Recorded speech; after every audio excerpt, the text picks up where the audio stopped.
Hello, magandang hapon po sa ating lahat mga idol. Siya nga pala mga idol, meron tayong boneless bangos po sa araw na ito. Hapon po, araw-araw naman po talaga may boneless bangos si Brother James. So ngayon mga idol, dito pala ako ngayon sa San Luis po, sa Park Elementary po lang po mga idol. Dito nyo lang po ako makita sa may highway po,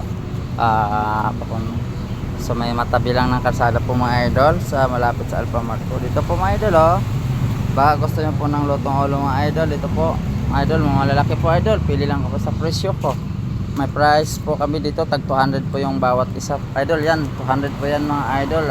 Overload sa po kasi, nag-aalaga na po kasi yan mga idol na 150 po isang peraso po yung mga idol. Ito naman po tilapia, pusit at hito. Yan po mga idol, yung mga bagong loto po mga idol. Ito po lang po mga idol. Sa po baka gusto nyo po mga idol bumili, punta na po kayo mga idol kasi ngayon marami pa tayong loto mga idol, pinasalang pa lang. Dito po ako sa Alphamart. Kita nyo po ang location mga idol, dito lang po ako sa San Luis. Yan, thank you mga idol, God bless po.